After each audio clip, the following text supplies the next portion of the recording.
continuamos aqui com a nossa primeira oficina de pesquisa do nosso mestrado, em Direito Processual e Cidadania, agora com a nossa segunda fala, a fala dessas 16 horas com o professor Alexandre Magno Augusto Moreira, que antes de passar a palavra para ele, vou fazer uma pequena introdução sobre o tema da fala do professor Alexandre e também sobre a carreira dele. O professor Alexandre é nosso egresso, meu colega de trabalho, trabalhamos juntos na mesma sala e mesa a mesa por muitos anos, e estamos numa caminhada já contínua há quase 15 anos, ali na Unipar, no campus de Francisco Beltrão, onde ele está hoje, e é o nosso coordenador do curso de graduação. O professor Alexandre está fazendo doutorado em Direito Empresarial e Cidadania na Unicuritiba.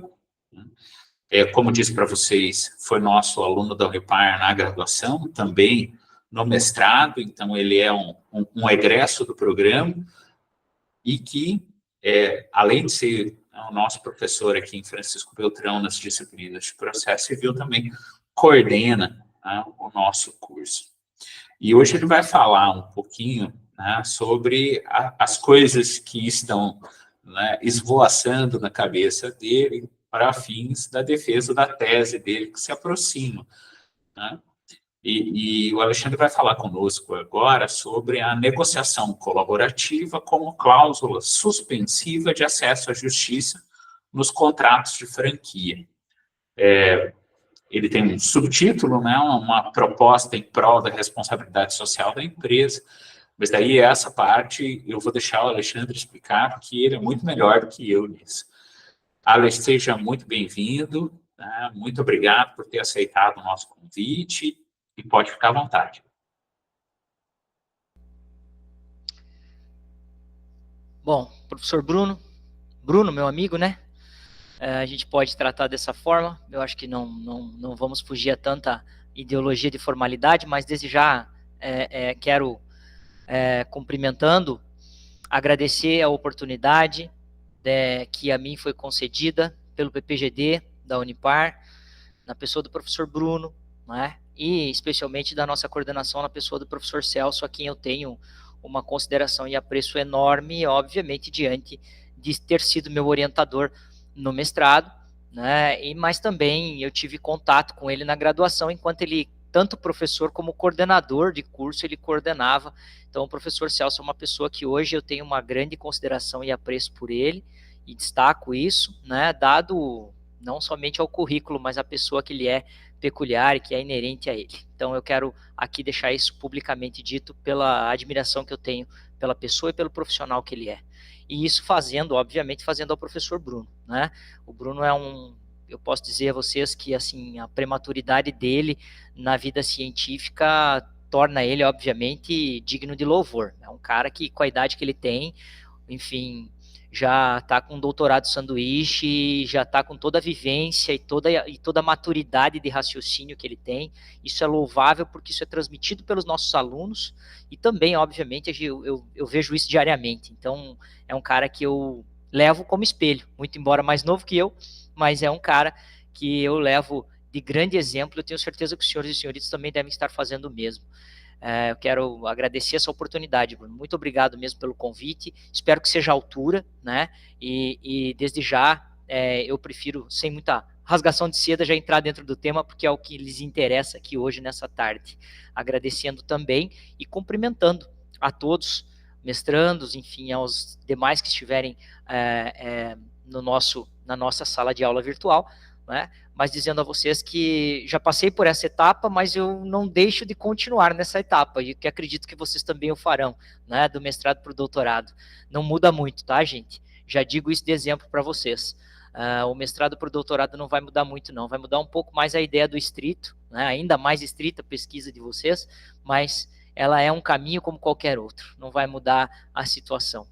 Mas quero cumprimentá-los, e parabenizá-los por estarem no mestrado à altura, porque eu digo, o nosso mestrado é um PPGD que tem professores maravilhosos, e a nossa instituição, não é porque eu sou suspeito a dizer, obviamente, porque estou há 15 anos nela e coordenando cursos da graduação, mas é uma instituição grandiosa e de grande louvor. Bom, pessoal, a temática, se vocês forem analisar, até alguns colegas chegaram para mim quando viram no Instagram, quando eu publiquei, meu Deus, é muita coisa, é muita temática ao mesmo tempo, eu acabo não entendendo o que está dizendo aí. Veja, eu tive que, na concepção de pesquisador na área de processo, entrar num PPGD de direito empresarial e continuar com a minha pesquisa de processo. Então eu tive que trazer, de certo modo, um cordão umbilical do processo para evitar, obviamente, com que eu fugisse da minha atividade que eu sempre desenvolvi, que é a área do processo, especialmente o processo civil. As linhas de pesquisa do PPGD do Unicuritiba, basicamente são direito empresarial e cidadania, diferente do nosso, que é o processual e cidadania, né? Mas lá é empresarial e cidadania. E, óbvio, aqui faço às vezes também, já cumprimentando a professora Viviane Celos, que é a nossa coordenadora do PPGD do Unicuritiba, né? Disse ela que ia fazer menção pública a ela, pela admiração que tenho a ela, e o professor Cleiton Reis, que foi professor nosso na Unipar aqui, na unidade de Paranavaí, hoje juiz aposentado e também está como professor titular lá do Unicuritiba e é meu orientador da tese. Enfim, e no PPGD do Unicuritiba nós temos, obviamente, linhas de pesquisa, e uma delas, que eu cheguei à linha 1, né, fala da efetividade dos contratos empresariais, nas relações negociais empresariais. E aí eu pensei que dentro dessa linha de pesquisa consta, inclusive, como objetivo da linha de pesquisa, mecanismos favoráveis à eficácia desses contratos empresariais. E aí, quando você vê a palavra mecanismos de eficácia de negócios, de contratos, óbvio que eu tento interligar com a ideologia dos métodos adequados de solução de conflitos, que é algo que eu já vivenciava até nos meus projetos de pesquisa da graduação. E aí eu falei, olha, melhor link, eu não vou dizer que é impossível, mas favorece muito você desenvolver isso dentro de contratos e dentro de contratos empresariais. E aí vem a resposta, por que os contratos de franquia? Né? Contratos de franquia pela característica que lhe é peculiar, os contratos de franquia. Primeiro, né, é o que está em grande ascendência, a gente sabe que é um grande contrato que está sendo desenvolvido na área econômica, num impacto muito grande de crescimento, as franquias em si. A gente sabe que é um campo, além de pesquisa, um campo de trabalho bacana, porque eu atuo no direito empresarial, então eu advogo para algumas empresas, e uma das empresas está expandindo franquias, então isso também me fez trazer a ideologia do tema. E esse contrato de franquia, ele traz, enquanto natureza jurídica, a ideia de um contrato de colaboração. É preciso ter esse pensamento. E esse contrato de colaboração, a colaboração entre franqueador e franqueado. Essa relação entre franqueador e franqueado já traz uma natureza que você vai pensar, olha, existem relações humanas. Se existem relações humanas, dentro de um contrato de franquia, eu já posso trabalhar com uma ideia dessa relação contratual, da possibilidade de existência de conflito. E existência de conflito como premissa, a possibilidade de solução desses conflitos. Né? E óbvio, a ferramenta de utilizar a solução desses conflitos, comumente, você vai abrir esse leque. Quais são os leques? Bom, a gente tem a mediação, a conciliação, a arbitragem, né? A heterocomposição pela arbitragem ou pela sentença judicial, né? Mas a gente pensando, a gente quer fugir do viés processual. Eu quero sair da ideologia do viés processual. Né? O meu objetivo é tentar discutir algo diferente do que se vive. E para isso, eu justifico a ideologia da negociação. Né? E as pessoas, ultimamente, e aí eu posso ver isso como preconceito legislativo, tá, gente? O próprio Código de Processo Civil, ele não faz menção da negociação. Se você olhar no artigo 3º, ele fala que admite-se, né, a mediação, a conciliação e outros meios. E as pessoas confundem muitas vezes o quê? A mediação e a conciliação, e a técnica delas, a mediação e a conciliação, e a técnica delas a negociação. Eles utilizam a negociação como um instrumento de atividade dentro da mediação e dentro da conciliação, ou da arbitragem, ou enfim, de qualquer outra hipótese de método adequado. E aí você para pensar, se o CNJ, tá, utiliza o método de Harvard, né, como chegar ao sim, de Roger Fisher, Ury, Patton, né, que é aquela obra que a gente tem, que eu acho até relevante para vocês que ao adentrarem nessas temáticas, se vocês tornarem afinidade para pesquisa, Como Chegar ao Sim é uma obra muito bacana para tentar desenvolver o método de Harvard, que é utilizado para mediação no CNJ, né, pelo tribunal. Mas é um método utilizado, chamado, alguns intitulam como negociação como técnica, como instrumento das técnicas. O que dá-se a entender, que me parece, que a negociação seria uma técnica ou um instrumento dentro da mediação e dentro da negociação, quando na verdade não é, ela é autônoma.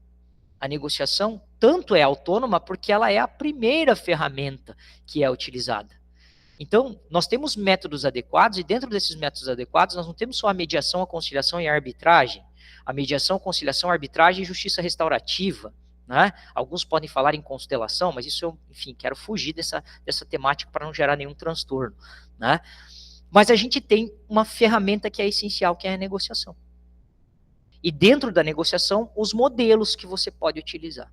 Tá? E aí esse modelo é o modelo que eu vou utilizar, que é o da negociação colaborativa, que aí a gente vai entrar no mérito logo mais. Então eu só queria justificar para vocês o porquê que eu tive que trazer tamanha temática e variedades de assuntos dentro de uma delimitação de tema, justamente para justificar o que eu pesquiso, que é os métodos adequados, e é o que eu utilizo no processo civil, e que não quero fugir, mas também eu tenho que entrar dentro do meu tema da linha de pesquisa, que é a efetividade nos contratos empresariais.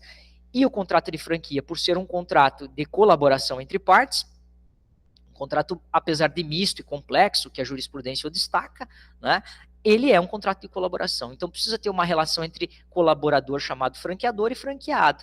E qual é a ideia desse princípio, desse objetivo na temática? Fazer com que se permaneça a relação dos contratos de franquia e não somente as rescisões via as decisões judiciais, das decisões comumente realizadas pelo método tradicional, que é o que a gente defende muito. O método tradicional é o método processual representado pela sentença, o que não é o que todo mundo quer, né? Não é o resultado que todo mundo almeja. Então eu parto dessa ideia como premissa na pesquisa. E a delimitação do tema, que foi destacado pelo professor Bruno, né, que é a ideia da inclusão dela como cláusula suspensiva de acesso à justiça. Ou seja, tentar estabelecer como cláusula pré-negocial uma cláusula extrajudicial de negociação colaborativa em contratos de franquia, para fazer com que o quê? Com que eu possa, na condição de negociador, não permitir com que a parte ingresse ao jurisdicionado antes que se negocie, porque ela está suspensa. Mas veja, mas aí eu tenho a inafastabilidade jurisdicional, né? Eu tenho acesso à justiça, nós temos princípios básicos e constitucionais para se discutir que vocês podem levantar aí e me bombardear. Mas a gente tem que entender que o direito de ação, representado pelo acesso à justiça, ele não é um dever de ação, é um direito primeiro, né? Você não é obrigado a ingressar com a ação judicial. E já que nós estamos considerando a figura da desjudicialização, que é um movimento muito grande utilizado pelo CNJ, eu tenho a possibilidade de inclusão. Eu tenho a possibilidade de testá-la como hipótese, que aí eu vou falar do método logo mais, da questão da testabilidade. Então eu posso testar e buscar falsear esse método e corroborar várias hipóteses, e aí a gente vai chegar logo mais no método do Karl Popper, tá? Que é um método hipotético dedutivo. Para quê? Para tentar falsear e, não falseando, eu confirmá-la, eu corroborá-la, testando e buscando a falsidade dela. Se não verificar falsidades, eu confirmar essa tese. E aí torná-la, dentro de um método hipotético dedutivo, confirmada e corroborada, mas provisória. Provisória, transitória, sujeita a uma nova lei científica que possa desconsiderá-la no futuro, mas não deixa de ser uma lei científica. Nessa concepção, qual que é o princípio, a ideologia propriamente dita com relação ao problema, né? O problema que eu utilizo é em que medida e em que proporção essa cláusula pré-negocial, tá, de negociação colaborativa nos contratos de franquia, propicia o benefício das empresas ao viés da responsabilidade social. E aí eu entro ainda, e eu não coloquei, para não deixar o tema muito mais complexo, a análise econômica do direito. Não é? E dentro da análise econômica do direito eu utilizo a teoria de Ronald Coase. Né? E a teoria de Ronald Coase fala, olha, quanto maior os custos da transação, mais difícil de se negociar. quanto menor os custos da transação, e esses custos de transação a gente não fala só custos econômicos, são custos de relações humanas, pressões, emoções, relações econômicas, vieses sociais, são várias situações que a gente pode elencar como custo transacional. Se esses custos se tornarem dificultosos, a transação, a negociação vai ser mais dificultosa. Quanto menor os custos, melhor a negociação. Isso é uma tese básica com relação ao que Ronald Coase destaca lá de 1976. Mas lembrando que a gente vai destacar dentro da tese os princípios da eficiência, o princípio da racionalidade, que é muito praticado na análise econômica do direito, né? As perspectivas de que quanto melhor o benefício de uma negociação para atingir o maior número de pessoas possíveis, mais favorável a negociação vai se tornar. Então é melhor que faça pré-negocial uma negociação do que se submeta ao judiciário. A negociação prévia, como cláusula suspensiva de acesso à justiça, ela vai permitir com que as partes negociem. Caso elas não queiram negociar, por que o judiciário não poderá fazê-lo? Então, por isso que ela é uma testabilidade favorável. Eu posso testá-la. Por quê? Porque se eu for para o judiciário pode pegar, através da decisão, e suspender o processo até que as partes negociem, porque existe uma cláusula. E existindo essa cláusula, ela tem que ser respeitada, justamente pelo fato dos negócios processuais prevalecerem. E também pela defesa que eu faço dentro da tese da liberdade contratual ou liberdade de contratar, que são expressões distintas, que não vamos conseguir entrar agora aqui, o autorregramento de pontes de Miranda, ou seja, você tem a possibilidade de se autorregrar entre as partes, né? E isso faz da ideia de extensão do autorregramento da via do direito material, da negociação do contrato de franquia, para a esfera processual. Porque nós temos os negócios processuais no artigo 190 do CPC. E isso permite, obviamente, se permite para o processo, permite para extra-processo. Então, é uma conclusão que eu chego também. Se eu posso fazer pré-negocial, inclusive em juízo, o juiz pode suspender justamente para permitir o quê? A facilitação dos conflitos. Porque o artigo 3º, em vinculação com o artigo 1º do CPC, trata o quê? Como norma fundamental, visar a pacificação de conflitos utilizando-se de meios adequados, para que posteriormente, como última ratio, eu utilize a heterocomposição pelo método tradicional chamado de sentença. Eu não sei se eu estou sendo claro, gente, enfim, mas, enfim, eu vou seguindo aqui, mas vocês podem, não sei como o professor Bruno está fazendo, se é ao final que a gente vai discorrer, ou se vocês quiserem também ir interrompendo. Usualmente o povo pergunta no final, olha, mas se você quiser deixar aberto para eles, caso queiram levantarem a mão, aí vai de ti. Perfeito. Bom, Bruno, se é o usual vocês conversarem ao final, a gente discorrer no final, vamos conversar no final, que eu falo tudo de uma vez só, né? E canso vocês menos também. Mas vamos lá. E quanto à questão dessa pergunta que eu faço, é preciso entender que eu preciso estabelecer hipóteses, né? Porque é o método que eu estou utilizando. Eu saio de um problema, tá? Que para que esse problema eu estabeleça hipóteses. Por isso o método hipotético dedutivo, né? A gente sempre utiliza como método casual o método dedutivo, né? Você pode ver, a grande parte das pesquisas no direito, vocês já vão ver, ou já estão vendo, obviamente, né? A ideologia da pesquisa do referencial teórico, referencial bibliográfico, utilizando-se de premissas universais para chegar a uma premissa particular, a uma conclusão particular, né?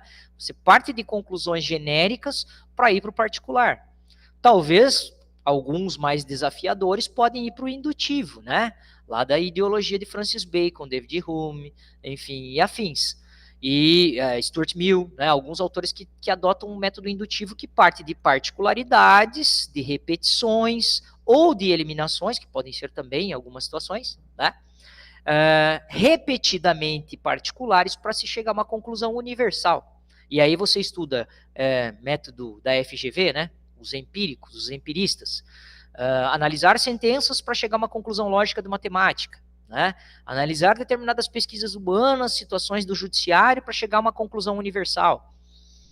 No hipotético dedutivo, que é utilizado por Karl Raimund Popper, o Karl Popper, ele é um método que se fala assim, poxa, não é muito usual, mas agora para as pesquisas elas estão aumentando. E estão aumentando por quê? Acredito, caso vocês já estejam desenvolvendo ou já habituando a esse tipo de método, né, me auxiliem também, porque é um que eu estou explorando. E por que eu achei ele interessante? Porque para teses e também para dissertações, você utiliza ele como proposta, como hipótese. Você não está afirmando algo, você está propondo algo. E essa proposição, ela está sujeita à falseabilidade ou falsificacionismo. Para o Karl Popper, pela ideologia do racionalismo dele, um racionalismo crítico, porque o racionalismo habitual é a gente pode dizer o positivismo antigo, né? O positivismo antigo entendia que a verdade era absoluta. A verdade racional era absoluta, não estava sujeita a dúvidas. E o Popper vem e fala, não, a verdade não é absoluta. A verdade é relativa. A verdade está sujeita a falsificacionismos, a ser refutada. E aí ele ataca um modelo que é um modelo científico habitual, que é o modelo indutivo, né? Ele acaba criticando o modelo indutivo. Ele vai criticar Stuart Mill, ele vai criticar Francis Bacon, ele vai criticar os indutivistas sob que perspectiva?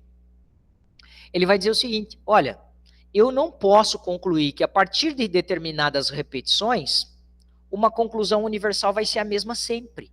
Né? E aí ele explica como exemplo claro a questão dos cisnes. Né? Eu não posso concluir que todos os cisnes, a partir da conclusão de pesquisas de que eu verifiquei vários brancos, todos serão brancos. Essa é a conclusão que ele ataca como um exemplo mais claro nesse sentido. Além de outros na área da matemática e da física, porque ele vem da matemática e da física. Ele é filósofo, mas ele vem da matemática e da física, tanto que ele deu aula no ensino médio de matemática e física. Né? Mas ele, o Karl Popper, eu não fiz biografia até pelo tempo, né, gente? Mas ele é austríaco, de Viena, e em razão do nazismo fugiu, né, enfim, se radicou na Nova Zelândia, e da Nova Zelândia foi para a Inglaterra. Daí na Inglaterra desenvolveu seus estudos específicos na área de filosofia. Mas tem vários escritos na área crítica política também, porque ele é um liberal, mas é um liberal lógico, eu entendo, né, nesse lado. Mas aí o Bruno depois pode até me ajudar nesse sentido. Mas veja, essa ideologia dele tem até uma piadinha, na verdade, não é uma piada, mas é algo que ele trata como um exemplo que você nunca vai esquecer na tua vida, que é a questão do peru indutivo. Não sei se vocês já ouviram essa piada do peru indutivo. O peru indutivo, ele fala o quê? Bom, em uma determinada fazenda havia um peru, e esse peru, obviamente, era alimentado todo dia às 10 horas da manhã. Às 10 horas da manhã, ele começou a passar por algumas variedades. E que variedades? Variedades climáticas, que aí o método indutivo busca variedades e quantidades. Então começou a verificar o quê? Variedades climáticas e quantidades de peru se alimentando no mesmo período. Isso foi concluindo que, se adaptando a várias situações climáticas, a várias adaptações específicas, eles se alimentavam às 10 horas da manhã todos os dias. Isso ficou comprovadamente que às 10 horas eles se alimentavam. Isso foi a partir de critérios repetitivos. Passou-se um mês, passou-se 2 meses, 3 meses, e isso foi se comprovando cada vez mais pela quantidade de perus que foram se alimentando no mesmo horário. E aí qual foi a situação? Até o dia 24 de dezembro, eles se alimentaram às 10 horas da manhã. No dia 25 de dezembro, eles foram abatidos. Isso traz uma certa piada científica, né, para se dizer, olha, o método indutivo, ele, de certo modo, ele traz algumas conclusões, mas ele não vai concluir que todos comerão às 10 horas da manhã em todas as situações. Muito embora, nesse caso, foi uma mudança da atividade humana, né, mas é só uma piada para fins dessa questão do peru indutivo, isso é uma piada citada pelo Karl Popper, só a título de metáfora. Mas aonde eu quero chegar para vocês no método, tá, gente? A partir dessa ideologia, ele criticando o método indutivo, ele fala, olha, eu não consigo chegar a conclusões específicas universais considerando a singularidade de pesquisas repetitivas. Né?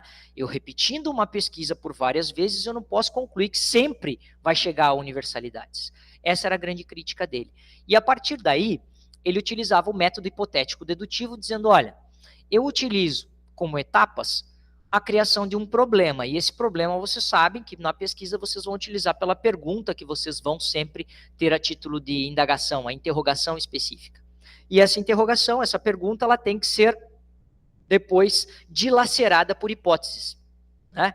Dilacerada que eu digo, várias hipóteses que você vai elencar como, não digo resposta, mas ampliação daquilo que você está desenvolvendo de assertivas para a sua pesquisa, para que depois elas sejam experimentadas.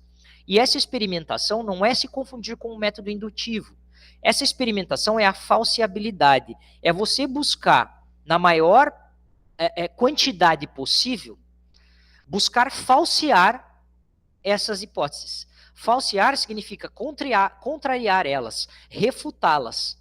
E essa, que é a chamada testabilidade ou falsificacionismo, que ele chama de verificacionismo, verificar a falsidade, se não ficar evidenciada a falsidade, em conclusão, ela se torna uma lei científica. Se falsa, ela é infirmada. Ela não vai ser objeto de confirmação. Então, testando as várias hipóteses, mas não testando para verificar a veracidade, mas para sua falsidade, você vai chegar à consideração final de que ela é uma lei científica. Eu testando a hipótese de que uma cláusula prévia, de contrato de franquia, negocial, uma cláusula negocial colaborativa em contratos de franquia, de forma prévia de acesso à justiça, eu vou ter que refutá-la, eu vou ter que atacar ela, eu vou ter que dizer por quê, nesse caso, que não gera ofensa ao princípio da inafastabilidade da jurisdição. É uma hipótese de eu, nesse caso, refutá-la, tentar, não digo enfraquecê-la, mas tentar atacar e torná-la falsa. Nesse caso, se eu conseguir comprovar que, apesar dos ataques da falsibilidade que eu estou fazendo nela, eu consegui confirmá-la, ela se torna uma lei científica. Se torna uma conclusão e, portanto, uma tese. E ao se tornar uma tese, é preciso dizer para vocês, ela é probabilística, ela é provável, ela está, obviamente, transitória e, sendo transitória, ela está sujeita à mutação futura. Se vier uma nova lei científica que a contrarie, ela não deixou de ter cientificidade, portanto, não deixou de ser uma tese. Por isso que eu digo que essa hipótese, esse método hipotético dedutivo, favorece e muito para as pesquisas quando você busca uma tese, quando você busca identificar algo a título de discussão e provocação crítica de alguma temática ou de algum assunto. E o hipotético dedutivo te facilita muito nesses aspectos.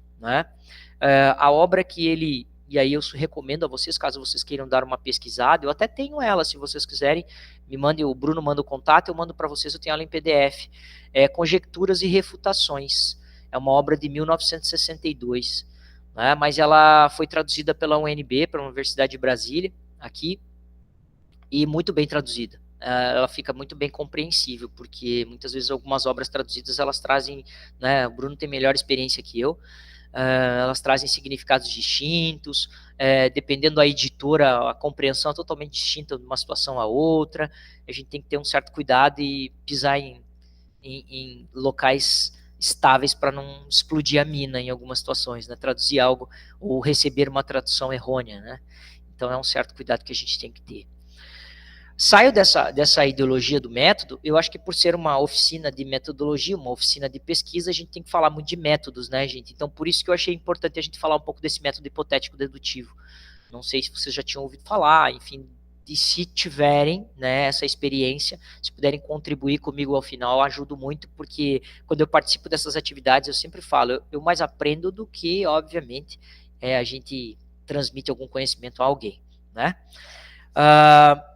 eu trouxe também, gente, eu acho que é importante a estrutura lógica do trabalho, eu acho que a estrutura lógica da tese, ela tem que partir, por ser método hipotético dedutivo, ela tem uma ideologia dedutiva, Então, eu parto, obviamente, sobre uma descrição principiológica no começo, falando do acesso à justiça, falando um pouco das ondas renovatórias, mas antes mesmo de Capelletti, a gente precisa entender que a ideia do discurso de Roscoe Pound, lá de 1906, o discurso que já se criticava nos Estados Unidos as questões das administrações governamentais sobre acesso à justiça e a dificuldade do acesso à justiça. Isso já tem um autor, Mark Gallant, que fala um pouco sobre essa questão. E a partir disso, a gente vem para as ondas renovatórias que Capelletti e Garfin, lá em 1970, no projeto Florença porque foi na Itália, o encontro que foi realizado sobre a edição dessas pesquisas, que a partir de pesquisas foi criado a obra Acesso à Justiça, né, de Bryant Gart e Mauro Capelletti. E aí, a partir dessa obra, as ondas, 3 ondas, que de 3 se ampliam para várias ondas hoje, né? Mas da assistência judiciária gratuita, dos interesses difusos e coletivos, e por fim, um acesso à justiça representado pelos métodos adequados de solução de conflitos, que é a solução que hoje é o que a gente desenvolve muito em pesquisas e que eu desenvolvo, né? Nessa perspectiva, eu falo um pouco dos métodos adequados, falo um pouco desse surgimento dessas formas consensuais, trago a importância de tratar sobre soluções alternativas de conflitos, e aí é uma temática bem interessante para quem quiser trabalhar, né, até para artigo também, tá, gente? A Agenda 2030, né? Os Objetivos de Desenvolvimento Sustentável, né, as ODS, e lá na meta 16, nos objetivos 16, as metas 16.6, 7, 9, se não me falha a memória agora, mas são objetivos e metas que guardam muita relação com a resposta do judiciário e para a solução de controvérsias. E que o CNJ, depois da criação da introdução dela com a emenda constitucional 45, né, que alterou o artigo 92, inciso 1º, letra A, que trouxe a criação do CNJ, o CNJ criou relatórios, né, e esses relatórios são importantíssimos, trazem grandes informações para o problema da litigiosidade, do excesso de litigiosidade, né, e esses relatórios anuais trazem muitas informações para alimentarem para quem trabalha com métodos adequados também, tanto que eu utilizo na minha tese. E por isso, o CNJ, preocupado com isso, né, e preocupado com as metas a serem atingidas nas ODS, fez, obviamente, se adequar a essas metas, e uma delas é desjudicializar, né, desjudicialização de conflitos. E aí eu bato foco, a minha tese, nada melhor do que se falar em desjudicialização de conflitos utilizando cláusulas prévias de negociação em contratos, né? Evitar judicialização de contratos de franquia utilizando-se de cláusulas prévias, e essas cláusulas prévias no processo de negociação. A partir dessa premissa do capítulo, eu entro dentro da franquia, como característica, natureza jurídica, né, algumas questões de fundamentos e aportes teóricos específicos dos contratos de franquia, para trazer o direito material do contrato empresarial, que é o foco da linha de pesquisa, né, para depois entrar dentro da negociação em si. E dentro da negociação a gente não pode fugir do Como Chegar ao Sim, que é uma das obras básicas, obviamente, para se tratar a ideia de teorização, né, da negociação baseada em princípios, a negociação pautada em princípios.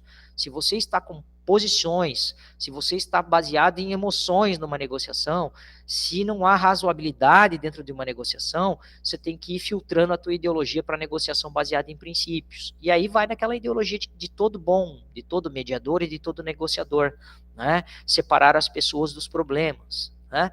Você tem um problema, você vai envolver no problema, vai sair da questão das pessoas. A questão de preocupar com comunicação entre as pessoas e a percepção disso. Comunicar significa provocar a escuta, né, permitir a escuta ativa, deixar com que as partes negociem. E aí uma outra defesa que eu não fiz menção a vocês, que é uma defesa da minha tese, é dizer, olha, quem são as pessoas melhores para resolver os seus conflitos que não as partes? Né? São as partes as responsáveis por entender os seus interesses principais e subjacentes, e por isso elas são as grandes responsáveis pela solução dos seus conflitos. Qual é o grande problema?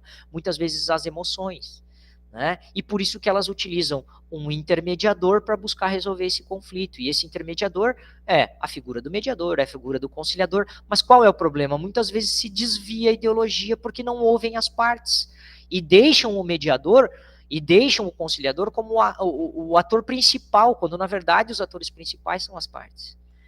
Então esse é uma grande defesa também. As pessoas, né, ou seja, que seriam os contratantes franqueador e franqueado, são os melhores para resolverem os seus conflitos. E lembrando, eu também trato uma grande situação dentro desse trabalho, a ideologia de que as empresas que nós temos em nossa realidade, eu não sei de que lado vocês estão e lugares vocês estão, mas nos interiores, e aqui Francisco Beltrão, eu posso dizer até o Moarama, enfim, as empresas, elas são muito empresas familiares. E sendo empresas familiares, a solução dos conflitos, gente, ficam extremamente difíceis e delicadas por conta das emoções. E a emoção tem que ser afastada de toda e qualquer negociação, né? A razão tem que prevalecer. Mas, professor, é muito difícil isso na prática. As técnicas de negociação vão trazendo a vocês a possibilidade de se trazer essa conclusão. E aí agora eu entro dentro dessa situação para falar um pouco com vocês da negociação colaborativa. E por que a negociação? E por que eu utilizei a negociação colaborativa? Né? Realizando algumas leituras, e aí de doutrina estrangeira, né? A gente tem a advocacia colaborativa aqui nos idos de 2013, 2011, Olivia First, brasileira, né? First, acho que é o sobrenome dela, se não me falha. Tânia Almeida, né? Que você vai falar assim, negociação colaborativa, quem é responsável por negociar? As partes, através dos seus advogados. A origem lógica disso foi em Stuart Webb.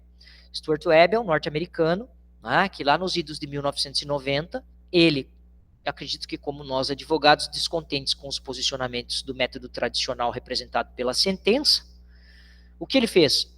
Tentar utilizar uma outra técnica, criar algo para que ele pudesse. E aí na área do direito colaborativo representado pelo divórcio, na área de família, e aí vocês vão falar, mas Alexandre, você está falando de divórcio e o teu contrato é de empresas? Essa é a outra ideia da minha tese. Incorporar o direito colaborativo e a advocacia colaborativa, que é geralmente nos processos de família, de divórcio colaborativo, para dentro do contrato empresarial de franquia. E justamente para justificar que como você está lidando com pessoas no divórcio colaborativo, no empresarial você também lida com pessoas. E em grande parte as pessoas familiares. Essa é uma grande defesa que eu trago também. Mas espera aí, vocês vão me perguntar depois, você está falando de divórcio colaborativo. E o que tem a ver com o contrato empresarial? Tudo. Tem a ver com relações de pessoas, tem a ver com seres humanos, relações sociais. E no direito e nos contratos de franquia, muitas vezes empresas familiares, que é o que torna ainda mais conflituoso. Então essa é uma outra defesa. E eu quero destacar o que no direito colaborativo? O direito colaborativo, obviamente, ele foi difundido pelo Stuart Webb, e daí depois, obviamente, por Peg Thompson, Nancy Cameron, alguns outros autores, tanto norte-americanos, e se expandiu entre fronteiras para o Canadá, e do Canadá entre o mundo, né? A grande diferença disso é que ele foi indo entre comunidades, foi indo entre cidades, e nos Estados Unidos, né, para cada estado que você vai, é uma normativa. Então, para cada estado tinha uma normativa específica, ocasião em que tiveram que unificar essas normativas vinculadas ao direito colaborativo, né? E essa advocacia colaborativa, né? E aí lembrando, negociação colaborativa é feito por advogados colaborativos que vão fazendo cursos específicos na área de práticas colaborativas, tá? Para se tornarem advogados colaborativos e não advogados contenciosos. Isso é importante a gente destacar. O advogado colaborativo, ele vai ser advogado colaborativo, ele não vai ser contencioso. Por quê? Porque na negociação colaborativa existe uma cláusula assinada entre advogados e partes chamado de acordo de desqualificação. E o que é o acordo de desqualificação? O advogado colaborativo atua para a negociação colaborativa. Na hipótese de infrutuosidade da negociação colaborativa, eu, advogado, não atuo em juízo. Aí a importância de entender que a negociação colaborativa é eficaz. Eu estou para negociar. Os meus honorários que eu vou cobrar vai ser para negociação. Se você quer alguém do método tradicional contencioso, você vai ter que procurar ele, porque a minha técnica que eu estou estudando é para negociar. Vou ser objeto de inúmeras críticas, e eu sei disso. Tá? Poxa, mas é justo? Você vai desvincular o teu cliente? Você tem um cliente que há anos atua com você no método tradicional, no método judicial, e você vai afastar o cara incluindo essa cláusula? Pois bem, são os riscos que você, enquanto advogado, vai ter que tirar. Isso é importante. Se você não quer ser advogado colaborativo, pois não o seja. Tá? Se você quer ser advogado colaborativo, faça isso, e você vai ser um dos poucos, e eu digo isso a vocês. Poucos vão atuar dentro desse formato e dessa atividade. Tanto que nós temos poucos. Né? Tanto que não tem cursos específicos. E uma das defesas que eu vou fazer ao final é que nós não temos legislação a respeito da negociação colaborativa.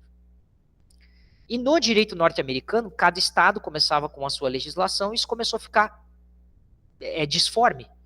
Ocasião em que tiveram que, óbvio, pela iniciativa da ABA, né, da American Bar Association, que é a OAB norte-americana, né, a luta para unificar isso. E conseguiram unificar essas normativas específicas vinculadas à negociação. E lembrando, a advocacia colaborativa, a negociação colaborativa, ela tem um procedimento, ela tem uma aplicabilidade. E qual é o diferencial dela? O diferencial dela, gente, que aí eu acho um grande destaque, é a equipe multidisciplinar que participa dessa negociação. A negociação não é só entre advogado e parte. A primeira iniciativa é entre advogado e parte. Subsequente, entendendo pertinente, de acordo com os documentos que vêm das partes, para a gente buscar entender todas as informações, a gente verifica a hipótese de poder, a hipótese de ter a possibilidade de colocar coaches, que para eles os coaches são os psicólogos, que lá tem os life coaching, né, que são os coaches de vida, aqueles que instruem as pessoas para ter uma qualidade de vida, uma vida em si, mas que para o direito norte-americano, eles contratam os coaches, que são os psicólogos. E os psicólogos, eles vão ter encontros específicos com as partes, vão ter encontros específicos com os advogados, para entender os interesses e as informações, não somente do objeto material, da situação fática, mas de situações que estão subjacentes e auxiliares desse problema. E junto disso, a possibilidade de contratação de um analista financeiro. Esse analista financeiro, a gente pode colocar um economista, a gente pode colocar um administrador, a gente pode colocar, e aí eu acho que é o principal, o contador, né, para entender a ideologia. No caso do processo do divórcio, a relação entre o casal, a documentação do casal. No caso dos contratos de franquia, a situação entre franqueador e franqueado, a relação entre eles, mas também as informações que podem vir de natureza familiar entre eles, né, problemas de casamento, problemas que podem estar interferindo na negociação entre franqueador e franqueado. Tá? E situações adjacentes, situações terceiras. Então, esse também é um grande diferencial. A ideia proposta por Stuart Webb, mas que alguns outros autores trazem de outros formatos, né, é a necessidade das reuniões chamadas reuniões face-to-face, reunião face a face. Né? E o que é a reunião face a face? A reunião face a face é a reunião entre partes e advogado. A primeira ideologia, a primeira etapa de reunião é o contato que eu tenho que ter entre advogado e parte. Advogado e parte para quê? Para que nessa primeira reunião, só o advogado e a parte, não a parte contrária com o advogado, como se fosse sala de audiência. É o contato inicial que você tem com o seu cliente. Contato inicial com o seu cliente para quê? Para você demonstrar a ele quais são as formas de solução de conflitos, explicar de forma transparente que ele pode utilizar o processo como método tradicional, que ele pode utilizar arbitragem, se eles tiverem elencado isso em contrato, como cláusula promissória ou compromisso arbitral, que eles podem utilizar a mediação extrajudicial, né? Que eles podem utilizar mediação judicial se o processo for ingressado, ou até a conciliação. Várias formas e várias portas das quais eles podem adentrar aqui, que para nosso sistema está muito próximo e equiparado, não igual, mas nas proximidades do direito norte-americano. A partir daí, nós temos um novo encontro, que daí é o face-to-face, entre advogados e partes. E esse encontro entre advogados e partes é feito o acordo, ou estabelecido o termo de acordo, ou o termo de elaboração de participação. Esse termo de participação, ele vai ter que, obviamente, constar todos os termos, e eu digo, transparência de informações, confidencialidade das informações nesse termo. Eu acho que isso é importantíssimo relatar. Tudo tem que ser muito aberto, tudo tem que ser muito transparente no processo colaborativo. Eles destacam muito, diferente do método tradicional, em que nós temos o quê? A figura de um advogado dizendo, olha, você vai falar isso e acabou. Tá? Você não vai falar, além disso, você não fale. Se a gente for para uma audiência, deixa que eu falo para você. Não fala nada. Ou, enfim, muitas vezes, qual é o depoimento pessoal? O que você vai, obviamente, ser orientado a dizer? Há limites. Né? Diferente do direito colaborativo. A advocacia colaborativa, a negociação, ela é extrajudicial e justamente ela tem que ser transparente. Todas as informações têm que ser repassadas. Né? Tanto que, nesse início de reunião face-to-face, do termo de participação, é solicitado a coleta de informações.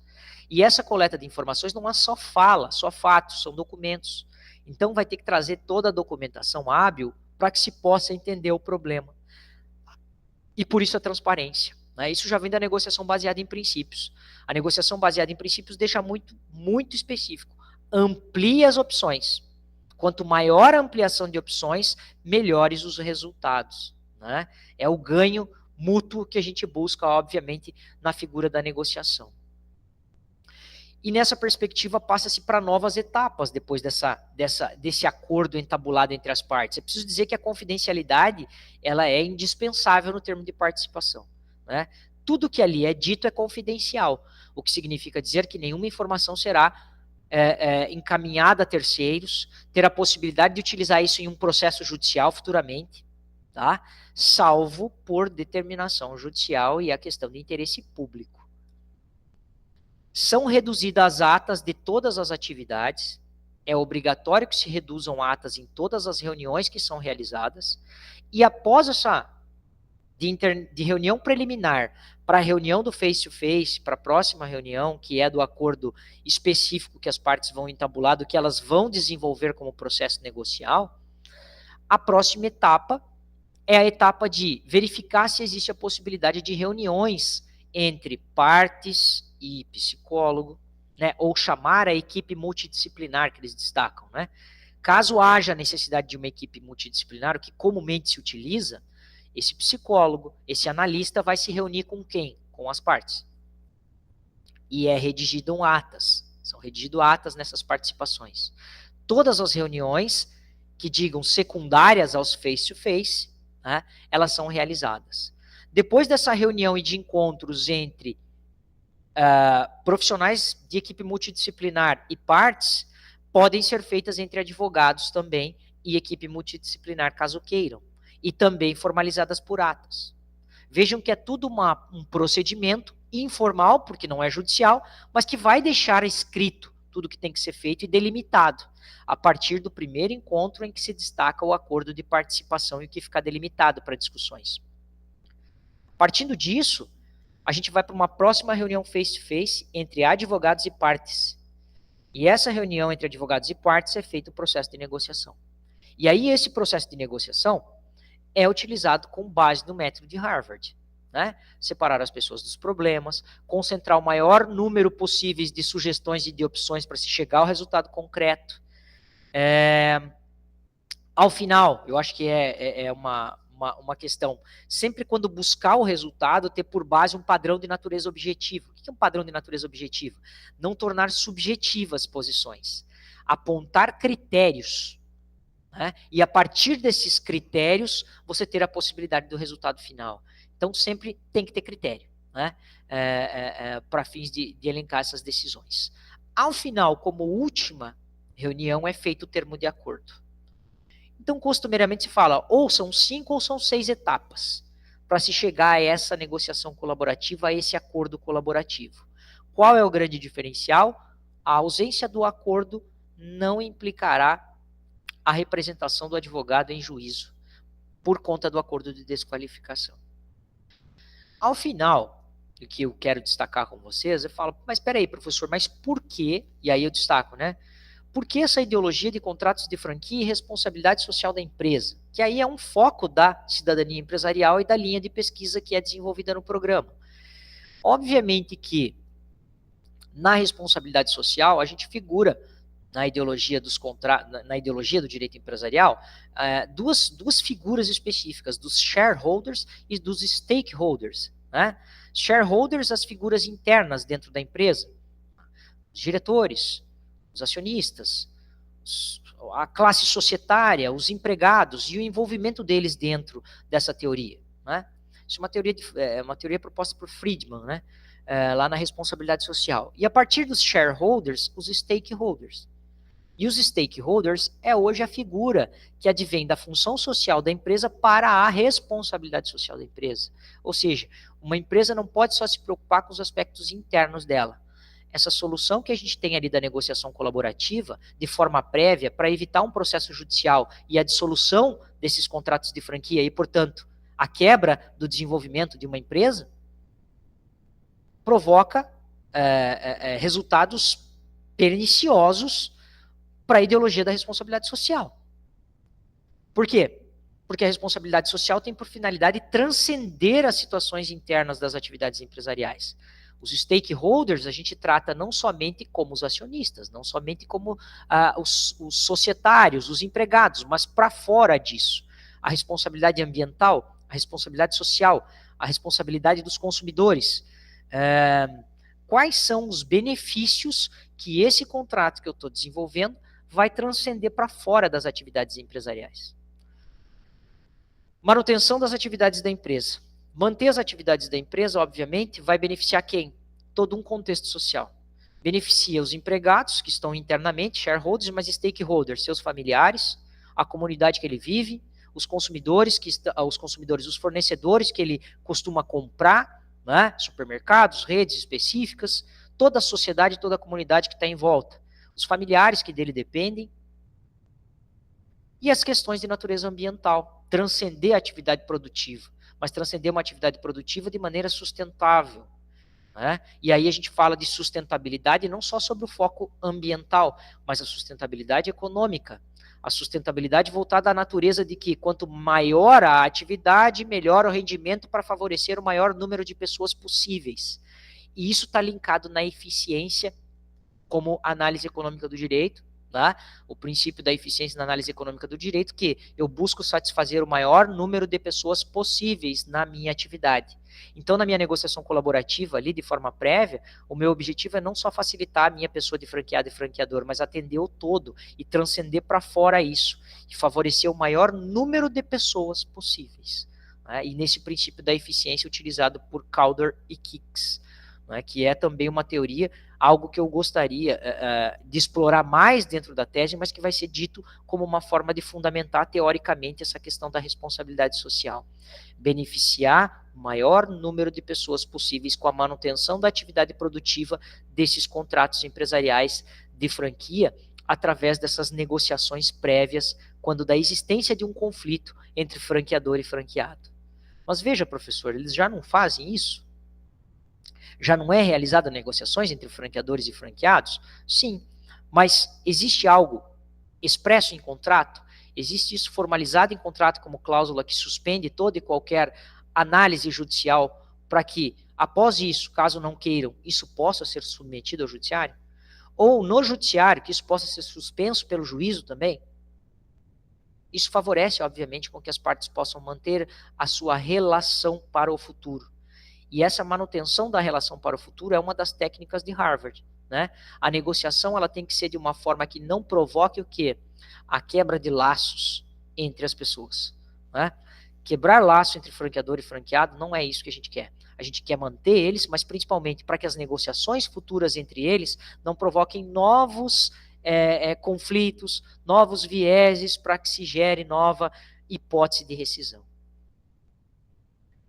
Gente, Bruno, eu entro, enfim, nessa parte final, que era a minha fala, eu tenho muita coisa a mais para falar, enfim.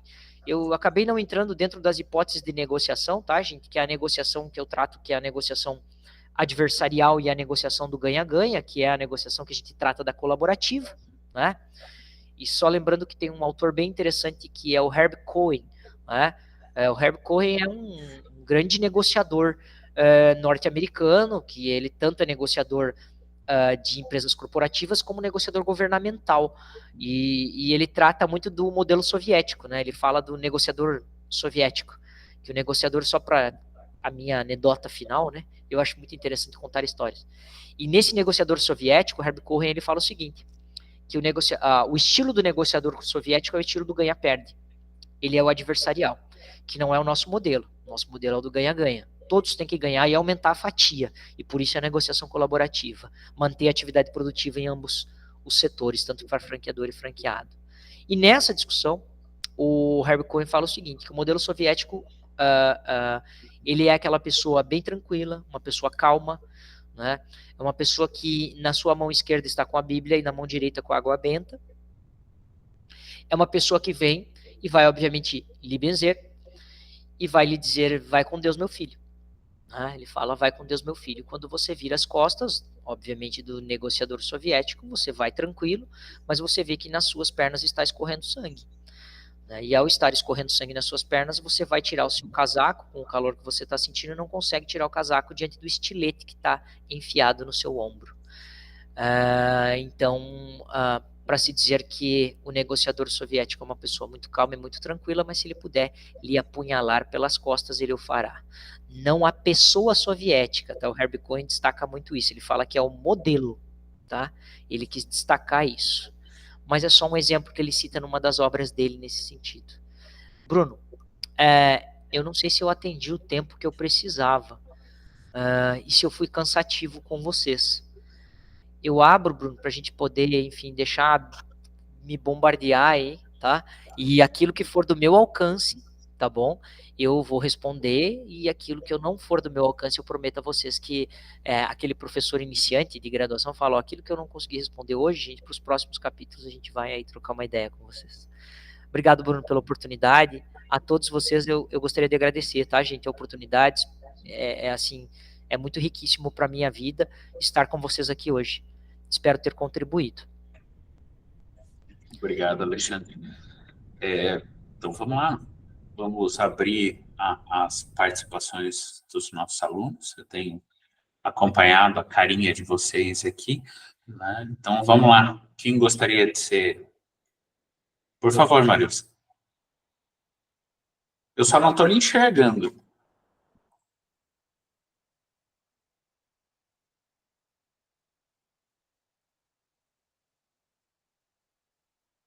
Sou só eu ou vocês também não enxergam a Marilson? Também não. Agora você apareceu, Maurício, mas ele não te escuta. Libera o microfone também. Ai, desculpa. Parabéns, boa tarde a todos, né? Parabéns pela aula, pelo tema aí, que é bem assim, novo na questão da franquia. Eu gostaria de colocar para o professor o seguinte: eu vejo assim muito bonita essa questão de colaboração, da cláusula de cooperação, da suspensão, porque o judiciário seria a última razão. A gente também quer, eu como juíza também quero que seja a última razão.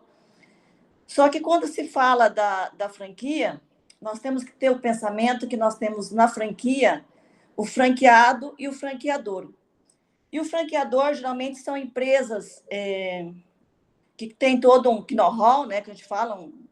E o que acontece? Esses contratos, eles são, na maioria, de adesão. Inclusive, ontem eu tive a possibilidade de fazer um comparativo em relação aos atualmente, nós temos o Uber, a questão do 099, que são aí os nossos meios de transportes que são feitos esses contratos parecidos com de franquias. Inclusive, eu fiz uma analogia entre ambos, né? Porque não se aplica o CDC, e é um contrato, a relação é contratual civil, e o que acontece? As cláusulas vêm todas prontas. Geralmente, são pessoas de grande poder.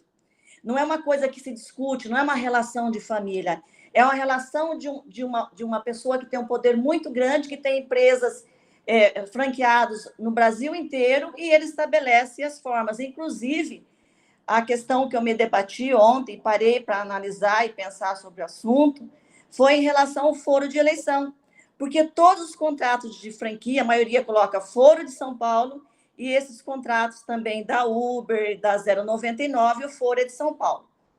E eu me deparei com uma situação, falei, bom, não aplica o CDC, tá? O cara é daqui, ele trabalha aqui, ou se fosse caso de franquia, seria aqui na minha cidade, Dourados. Eu pensei assim, é injusto esse contrato ir para São Paulo, que o jurisdicionado daqui vai ficar totalmente perdido dentro da capital, como tem lá a eleição de foro. E aí, estudando, vi que a maioria aplica a similitude com o contrato de franquia. E eles aplicam o artigo 63, que diz que o juiz, não é só no caso do CDC, que é possível aplicar o abuso de cláusulas, né? e que o juiz pode reconhecer, daí no caso, que essa cláusula seria inválida por abuso, sem aplicar o CDC. Mas com isso eu quero demonstrar o seguinte, é o poderio e o contrato de adesão. Como que se coloca essa situação de colaboração, de um contrato que tenha cláusulas de colaboração, se geralmente são pessoas, as franqueadoras são de grande poderio, que já têm um contrato de adesão pronto. Se o nosso professor já parou para pensar se é uma questão utópica ou se é uma questão real, se o judiciário vai conseguir, se vão conseguir diminuir ações com essa cláusula, se isso é possível de ser aplicado na prática. Porque o que eu vejo assim, nessa situação é bonito, teoria é lindo, mas eu gosto de ver as coisas na prática. Qual é o funcionamento disso aí dentro desse poderio econômico e dessas cláusulas, esses contratos de adesão?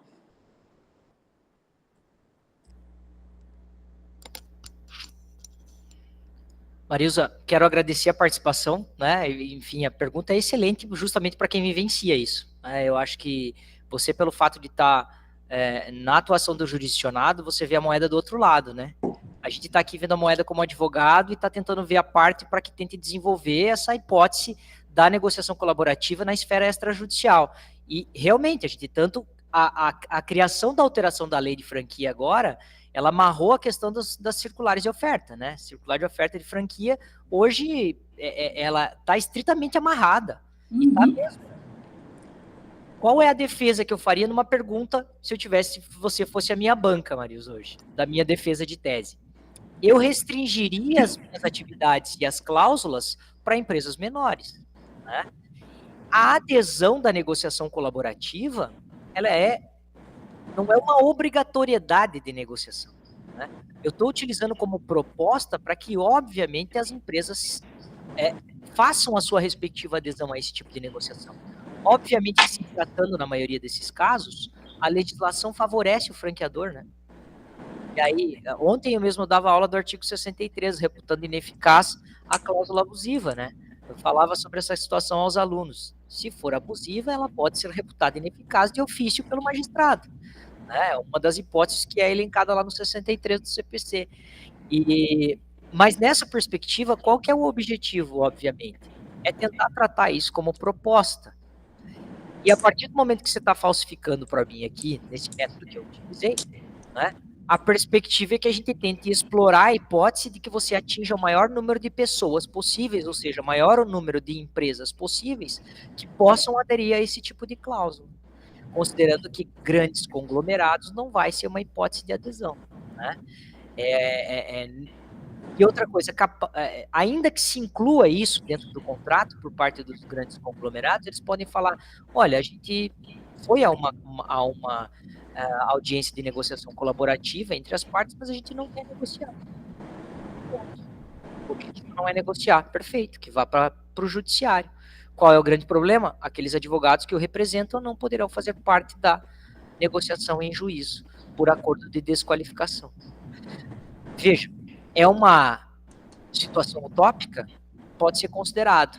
Mas se eu estiver tratando de uma relação empresarial de empresa, até empresa de pequeno porte, que é a que eu atendo, né, do qual grande parte dos seus acionistas ou responsáveis legais sócios são pai, mãe, o irmão, o marido do irmão, grande parte familiar, a gente consegue tentar estabelecer esse tipo de negociação.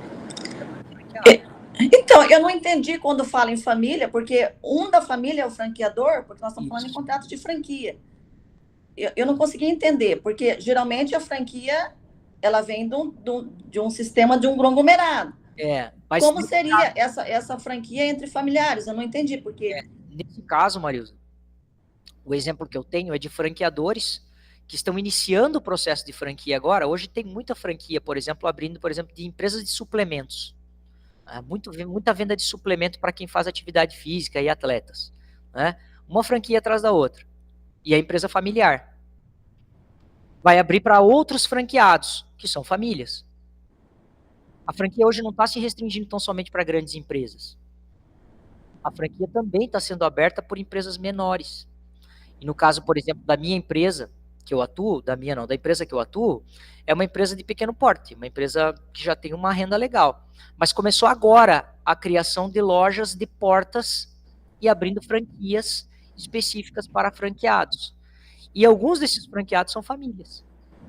O irmão, a irmã, são sócios. E a empresa que está sendo a franqueadora é familiar. Então, a grande defesa é empresas franqueadas e franqueadoras que são familiares. É uma hipótese que eu posso elencar como defesa. Agora, conglomerados, eu vou dizer um McDonald's, eu vou dizer, enfim, alimentícia, que a gente destaca, mas hoje, farmácias, hoje, enfim, acredito que possa frustrar esse tipo de situação. Mas se nós vestuários também, né? Tem bastante hoje. Exato. Ou segue a linha ou eles rompem. Tem até um limite para vendas, né? Tudo. E aí, se me permite até uma complementação, porque assim, a gente está pensando numa alternativa, né, de aplicar um modelo de resolução processual e você procurou encaixar dentro de uma modalidade empresarial para você poder fazer o link e o vínculo com o programa que você está hoje. No entanto, se a gente pegar essa ideia e expandir para o âmbito nosso do processo, isso pode ser resolvido nas outras empresas, que não as franquias e não os conglomerados, por acordos de sócios. Só que o acordo de sócio, tá, delimitado dentro de estruturas, por exemplo, de uma limitada, estabelecendo cisão parcial, estabelecendo regras de falecimento de sócio, sucessão empresarial. Então, a gente tem como criar mecanismos outros. E aqui, assim, né, para cair no âmbito dentro do direito empresarial do programa que o Alexandre está vinculado agora, né, ele acabou achando a franquia como sendo uma alternativa para poder vincular a questão da tese. Mas não que a gente não possa aplicar essa colaboração, né, essa negociação colaborativa em outros modelos.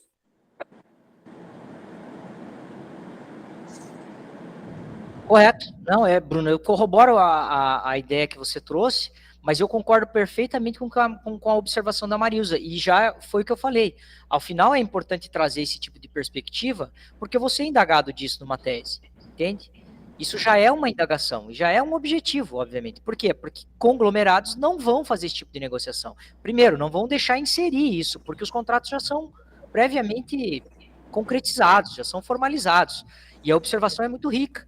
Eu até agradeço, Marilza, a sua observação, o adendo que você fez, e, enfim, a crítica, porque isso é importante, porque isso traz, que eu estou falseando algumas hipóteses, já traz uma ideia de você construir uma nova lei científica, ou seja, uma nova pesquisa científica pautada no que eu estou negociando para criticá-la, né, e para até derrubar o critério porque ela é transitória. Então, espere eu defender, tá, Marilza? Por favor, não vá fazer desculpa, a intenção não foi essa. Não. É que eu vivo muito a realidade. E essa questão está sendo bastante debatida por causa do contrato que vem, o contrato de adesão. Ela não é uma relação de consumo que o juiz se pega ali e fala, poxa, e agora? Às vezes realmente tem essa vulnerabilidade, né? A maioria dos casos tem a vulnerabilidade, né? Então, eu vejo assim, falo assim, como que eu vou fazer isso? Como que um advogado vai conseguir fazer isso num contrato de adesão, onde essas empresas têm advogados para o Brasil inteiro, elas coordenam, elas montam, tudo já vem tudo prontinho, né? Exato. Quando já está formalizado, é difícil você inserir uma cláusula que, enfim, não vai ter finalidade nenhuma para o conglomerado, né? Não, nem tem negociação, né? É tudo na base do juiz decidir se é vulnerável, se não é, e o que vai ser aplicado na situação, né? Mas tá bom, a minha intenção não foi essa, viu? Desculpa, não, mas eu agradeço. Não foi essa. Eu agradeço, Marisa, a sua participação e já vou deixar isso anotadinho, já vai ser uma nota específica para eu já impugnar. A questão da adesão, né? O contrato de adesão, né? A natureza jurídica, muitas vezes, porque assim, a grande discussão é que a natureza jurídica do contrato de franquia, ele é um contrato complexo, né? E dada essa complexidade, que o próprio Gilmar Mendes já falou no STF, que a natureza dele é de complexidade, é complexidade por quê? Porque envolve inúmeras funções e atividades dentro dele, não é somente a licença de uma marca, não é somente a entrega de um produto, pode ser a entrega do software, pode ser a forma de treinamento, pode ser o formato da roupa que está sendo entregue, quais são os produtos, quais são as variedades de produtos que você vai aderir, a questão do rendimento da venda que você falou, que pode ser objeto, né? Então tem várias características que vão ser elencadas nisso.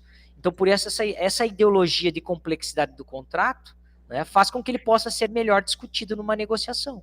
Isso também é uma força que eu posso rebater como falseabilidade, né, no método que eu utilizo. Mas lógico, é utópico. A tese é utópica, exatamente porque é uma tese, né? Esses dias até vou confessar para vocês que a gente estava conversando, eu e o Alexandre, e a questão, assim, uma das perguntas que ele já está começando a se preparar é, tá, mas e o advogado nesse processo todo vai querer fazer isso? Por quê? Porque parte de um pressuposto, e aí um pressuposto até empírico aqui, né? Toda vez que eu falo para os meus clientes que eu vou dizer que eu vou resolver a coisa negociando, ele quer me pagar menos. Eu falo, não, mas demorou muito menos tempo para o senhor resolver. Eu falo, cara, se eu demorei menos tempo para resolver o seu problema, deveria eu ganhar um bônus e não ganhar menos. Porque eu resolvi o seu problema em um dia, ou em 2 dias, ou em uma semana, você não ficou anos com esse negócio em cima da tua cabeça. Isso é só a dificuldade que a gente tem para poder explicar para o cliente, né, Adam? Corretíssimo. E outra situação que eu quero levantar também, gente, é assim, é a quebra de paradigma cultural, tá, gente? Uma questão que vai ser levantada e isso tem que ser muito bem destacado. A gente está falando em direito norte-americano, em atividades do direito norte-americano. Essas atividades podem ser aplicáveis aqui, né? Utilizar um método que até então é de lá para cá. Como funciona a pessoa aqui? E aí eu destaco isso na tese também, né? Os nossos cursos de formação, as diretrizes curriculares dos cursos de bacharelado, até 2018, elas eram bélicas, né? Nós somos formados para o contencioso. Nós não somos formados para fins de conciliação, de mediação, né? Muito embora exista a lei de arbitragem desde 96, nós não somos tratados a estabelecer métodos adequados de solução de conflitos.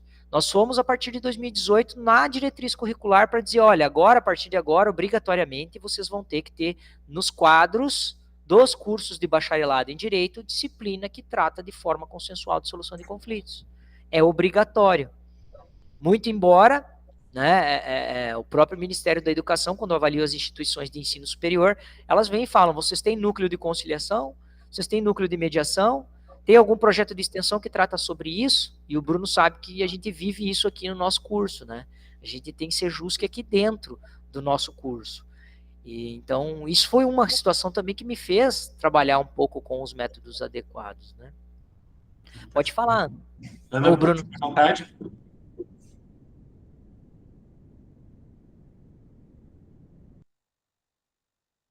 Tem que liberar o seu microfone ali, que eu acho que ele está mutado. Aí, deu certo. Agora boa tarde a todos. Professor, parabéns pela exposição. Esse é um tema que eu gosto bastante, que é essa parte negocial. Eu estou tentando cada vez mais fugir do contencioso. Mas, assim, até você fez um link, né, entre o direito de família e essa questão empresarial, que está muito ligada. No final, assim, né, hipoteticamente, aí de toda essa situação negocial, a gente tem um termo de acordo. Então, todas as partes assinam, finalizam. Só que mesmo diante desse termo de acordo, a gente tem que, querendo ou não, levar isso para o judiciário para ter essa homologação. Ah, Ana, ou não, isso fica adstrito ali entre as partes, mas vai ter possíveis questionamentos posteriormente, ou não. Como que é tratado isso? Porque no direito de família a gente tem isso, né? As partes entram em acordo, assinam, às vezes é um advogado só, você leva para o judiciário, ainda assim, uma homologação que poderia ser aí, né? Dentro do mês, 2 meses, demora um tempo, assim, relevante. Eu levei um termo no ano passado, só para homologar, demorou 8 meses. Então, como você vê isso? Como que está a sua pesquisa nesse sentido? Ah, não, esse termo realmente a gente precisa levar ele ao judiciário. Então, é uma situação negocial, mas eu ainda dependo deles. Eu entendo perfeitamente, Ana, tá? Eu acho a tua provocação é excelente também e vai me ajudar também para outra observação que eu vou ter que constar. Por quê? A gente fala em conclusão. Quando a gente fala em conclusão, a gente fala em um termo que ele é um título executivo extrajudicial, né? Sim. Na verdade, ele acaba virando um título. Esse título, obviamente, para que ele possa ter a sua respectiva eficácia, ele vai ter que ser homologado em juízo, porque seria a mesma coisa que a gente pegar e realizar tratativas extrajudiciais de formalização de um acordo trabalhista, né? Nós fizemos um acordo trabalhista. Esse acordo trabalhista vai evitar de a gente poder ingressar com alguma demanda referente a esse tema em juízo? Jamais. No processo não vai mudar, né? Para nós também, essas tratativas que a gente está fazendo a título de negociação colaborativa, elas podem ser rediscutidas em juízo tranquilamente, né? O que eu quero trazer como tratativa é buscar fazer com que esse termo seja devidamente cumprido pelas partes, né? E não obstante você homologar em juízo ou não. Eu penso que você não...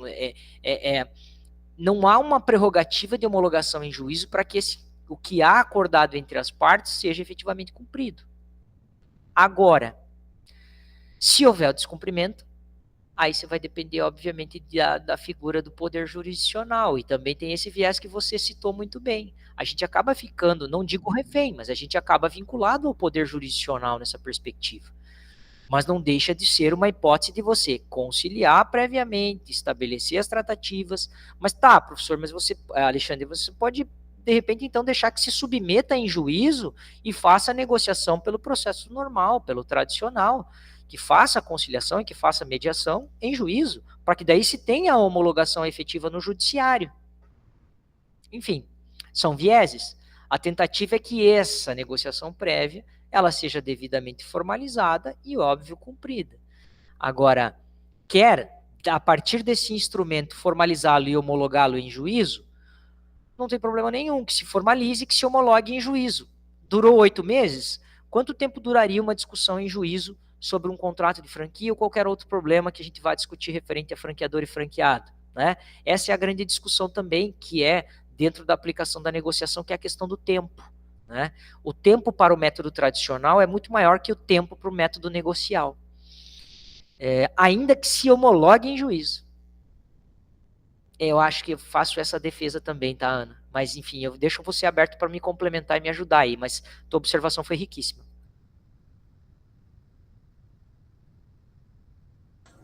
Ana, eu acho que você fechou o microfone de volta.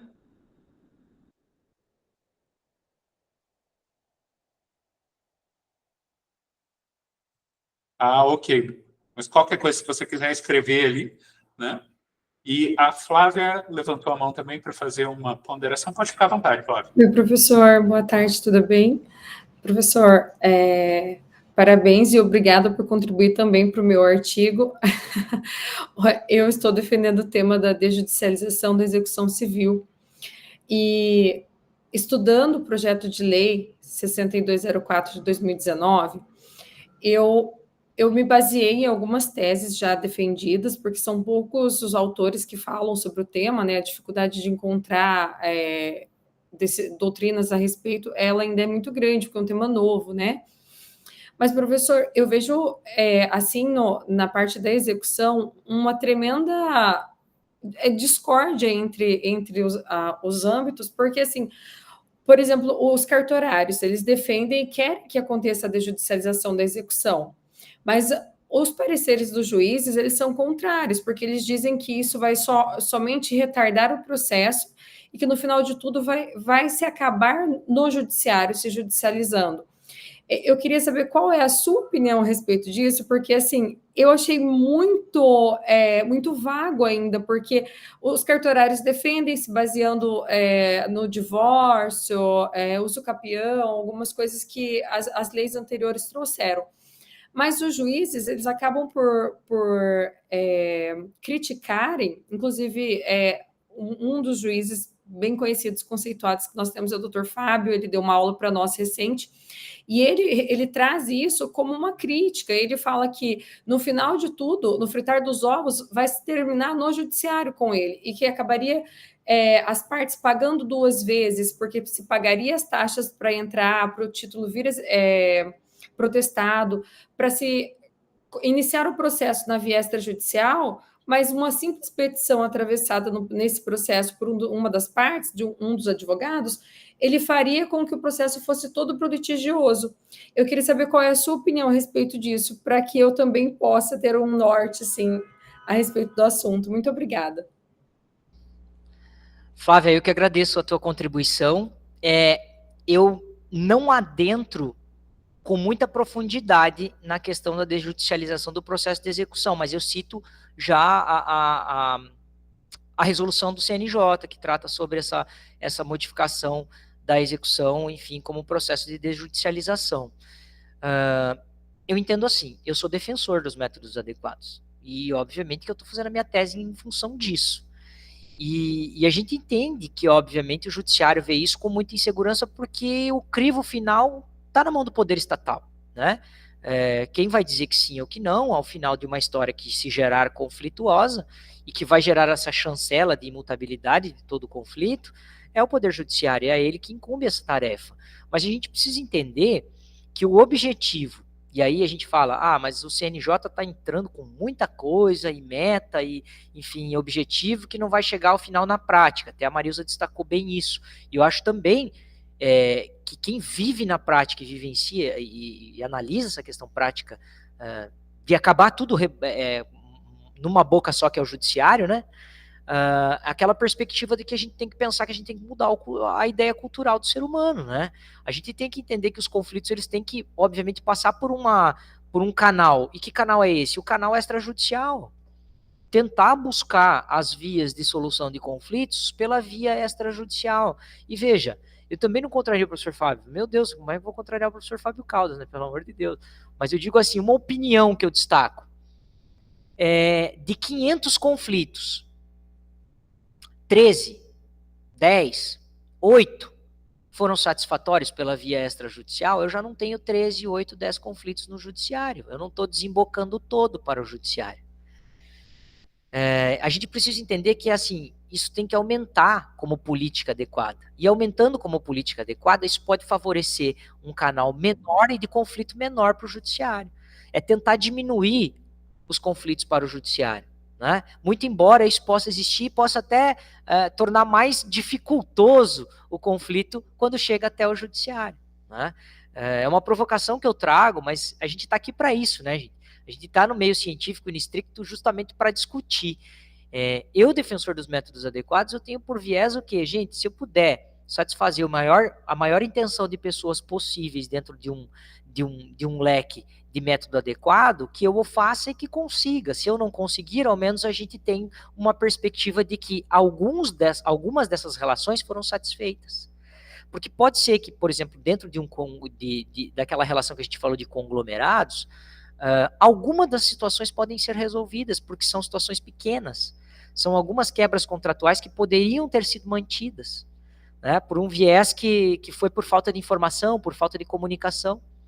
E o objetivo do franqueador é simplesmente cortar, quando na verdade poderia manter a relação da produtividade, porque o franqueado, como parte menor da relação, menor que eu digo enfim, da produtividade em si, ela possa ficar mantida e ter o viés dela para a responsabilidade social como um todo, para que ela possa manter a sua produtividade, manter a relação com o franqueado, beneficiar a sociedade, beneficiar seus familiares e beneficiar o todo, o contexto, né?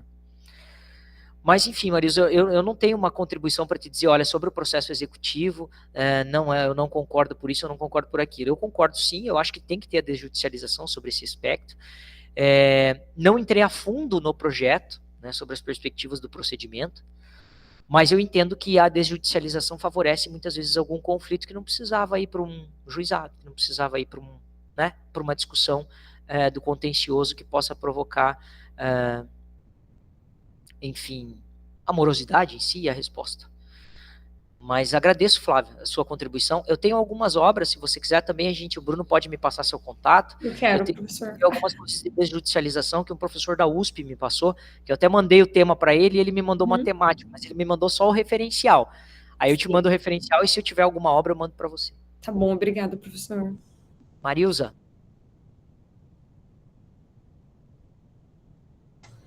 Tem que ligar o microfone. Opa, quem que está mediando? Eu posso intervir nessa questão um pouquinho? Eu vejo assim, que o judiciário não tem... na verdade, a gente quer que tenha essas vias extrajudiciais e ficamos muito felizes que estejam pensando nisso, inclusive em termos de leis, né?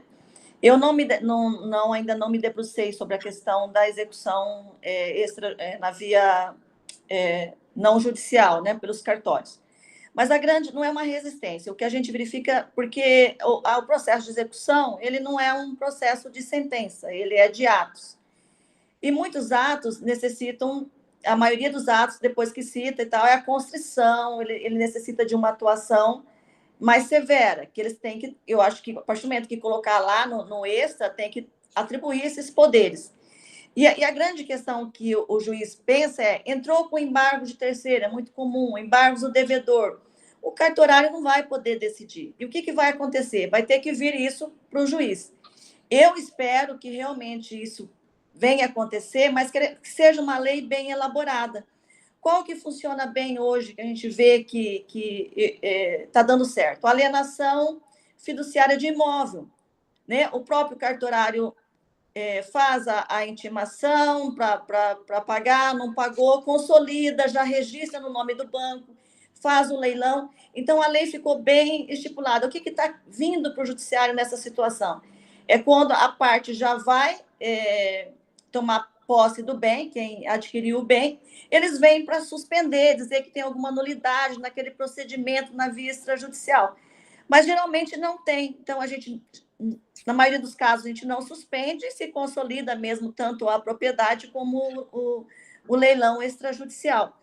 E agora, uma área legal para a Flávia que está fazendo aí, ontem o meu assessor disse que a busca e apreensão, nós já tivemos uma diminuição, nós estamos felizes, a gente não tem nada contra. E eu espero que a busca e apreensão e alienação fiduciária de veículos realmente dê certo na via extrajudicial, porque é muito grande o número. Então, se eles derem o poderio, todas as medidas, ela vai se equiparar muito à alienação fiduciária de imóvel. Eu acho que esse vai dar certo. Agora, a execução, a gente tem essa precaução por isso, porque como ela envolve atos que a gente fala longa-manos, que é de força, então precisa de um poder que tenha a funcionalidade da coerção. E esse poder é dado ao juiz. Então, a execução no extrajudicial funcionaria bem se citar o cara pagar, e se ele não pagar? A maioria dos casos não paga, né? A nossa experiência é essa, não paga. Além de não ter bens, ele embarga, depois você penhora indica um veículo, o veículo já foi entregue, foi vendido para terceiro, e aí vem o embargo de terceiro, e aí isso aí vira um tumulto, né? Então, não é que a gente tenha oposição, só queria colocar, assim, em defesa do judiciário. Muito bem. Pessoal, e daí pelo horário, até para a gente poder devolver o professor Alexandre, né? Alexandre, me diga aí, você aceita uma última manifestação ali do Fabiola, que levantou a mão no último minuto? Estou à disposição, gente. Vamos lá. É rapidinho, novamente, parabéns, foi muito esclarecedor, foi bem gostoso de ouvir, bem legal. Só aconteceu aqui. Eu só queria saber se essa negociação colaborativa, ela pode ser, desculpa que meu filho chegou aqui, ela pode ser levada para o direito público, porque eu estou fazendo a pesquisa das ANPCs, que é a Acordo de Não Persecução Civil, e lá eu estou estudando sobre esses métodos alternativos, né, adequados, de colaboração. E então, qual seria, né, a mediação, a conciliação, em que ambiente seria feito esses acordos, essas tentativas de acordo, para que não sejam feitas como a ANPP, que a ANPP vem como uma forma de contrato de adesão, né, onde o réu tem que confessar, né? Mas e essa confissão na ANPC também viria como requisito. Então, assim como a doutora Marilza falou, como um contrato de adesão, ou aí eu fiz um outro artigo que quais seriam os mediadores, qual que é a forma de negociação desse tipo para evitar, né, o acesso ao judiciário, na verdade, pelo Ministério Público, dessas ações de improbidade. Então, assim, se você teve também aí um estudo na sua dissertação sobre essa tentativa de colaboração aí desses acordos de negócios processuais dentro do direito público para evitar essas ações de improbidade administrativa e também para colaborar com minha pesquisa. Obrigada. Legal, Fabiola. Ótima a sua participação, excelente a pergunta. E também agradeço mais uma oportunidade. Eu escrevi um artigo recente também do Acordo de Não Persecução Civil, né? O ANPC e as reformas que foram dadas decorrentes da recente mudança.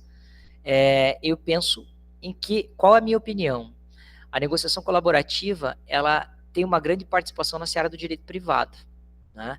Eu acho que para a seara do direito público, eu penso que a gente consiga tratar para as figuras da mediação, né? Para a figura... E aí a gente tem que pensar o seguinte, quando eu trato de interesse público, né, a gente precisa saber qual é a hipótese desse interesse público que está sendo litigado, que está sendo objeto de negociação. Não que eu não possa utilizar técnicas de negociação. Eu posso, né? E aí a gente utiliza, obviamente, o que é tradicional. Sim, eu pensei como essa responsabilização social aí mesmo, do direito difuso, né, que evitaria aí essa problemática aí do direito público, né, em relação ao lado financeiro mesmo, que é do dinheiro público, né? Eu acho que o procedimento da negociação colaborativa em si, ela não seria aplicável para o ANPC nem para o ANPP. Mas utilizar a técnica da negociação dentro, né, não da negociação colaborativa, mas os aspectos das estratégias utilizadas para a negociação, isso é plenamente viável, tanto que o judiciário utiliza, né? Mas eu penso que a ideia da resposta da responsabilidade social, por exemplo, num acordo de leniência, ou enfim, algo, né, próximo dessas discussões, isso favorece, obviamente, a responsabilidade social, né, manter a produtividade da empresa, desenvolvê-la, né, favorecer o meio ambiente. Isso tem plena relação com responsabilidade social, até uma temática legal, né? A NPC, responsabilidade social, a NPP, responsabilidade social, a possibilidade das transações na esfera do direito público, né? Isso é uma perspectiva que é plenamente viável, mas a negociação colaborativa em si a gente já fala, já parte de que eu trago do divórcio colaborativo, que é a seara do direito privado, né?